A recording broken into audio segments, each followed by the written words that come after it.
कामयाब तरीन लोगों की 7 आदत, 7 habits of highly successful people, ये वो किताब है जो स्टीवन कॉवे ने लिखी और 80 की दहाई में ही अपना इसने अरूज हासिल किया।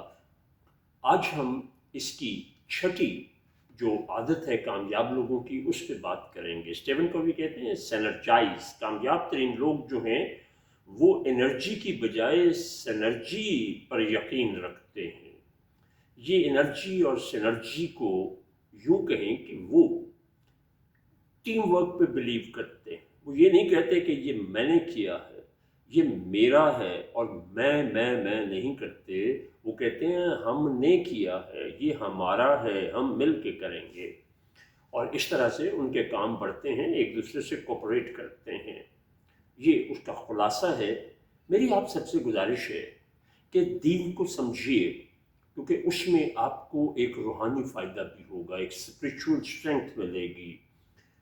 नेकी के कामों में एक दूसरे से ताउन किया करो, ये आपको कुरान कहता। अल्लाह का हाथ जमात पर होता है, ये आपको कुरान कहता। डिसिप्लिन और सनर्जी का अंदाज़ा इस बात से कीजिए, यहाँ तक कहा गया कि जब दो लोग मिलकर किसी काम को करने का इरादा करें तो वो अपने में से किसी एक को अपना अमीर मुकर्रर कर लिया करें। तो इसलिए, और वैसे भी आप देखें ना, जो क्या कहा जाता है, एक अकेला 2 11 होते हैं, और 3 को 111 भी कहा जाता है।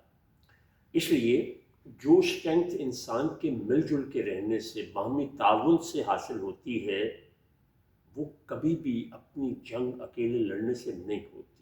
इंसान को एक माशरती हैवान कहा जाता है, हैवान नातिक, नुतक बोलने वाला।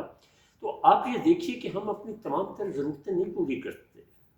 हम जब सिनर्जी होती है तो फिर कामयाबी किस हद सतह पर पहुंच जाती है, उसका अंदाज़ा आप इस बात से लगाइए कि इंसान का पहली दफ़ा चांद पर जाना पूरी दुनिया में एक बहुत बड़ा कारनामा था।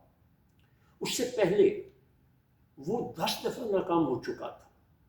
अपोलो 11 जब गया है तो उन दिनों अमेरिकी सदर जब उस मरकज़ में गया जहाँ चांद पे जाने की तैयारी हो रही थी, तो अचानक उसे ख्याल आया, वो जो आदमी वहाँ सफाई कर रहा था, सैनिटरी वर्कर था, जिसको खाकरूब हम कहते हैं, उसने पूछा व्हाट आर यू डूइंग?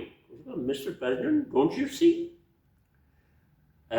उसने कहा ये क्या कर रहे हो? तो कहता है जनाब सदर, आप देख नहीं रहे कि इंसान चांद पर जाने के लिए जद्दोजहद कर रहा है और मैं अपना हिस्सा उसमें डाल रहा हूँ। ये सैनर्जी होती है। हर आदमी के ज़िम्मे जो काम है वो उसको मिल के एक दूसरे के ताबुन से इंतहाई भरपूर अंदाज में जब करता है तो फिर नताइज जो हैं वो बहुत मुख्तलिफ होते हैं।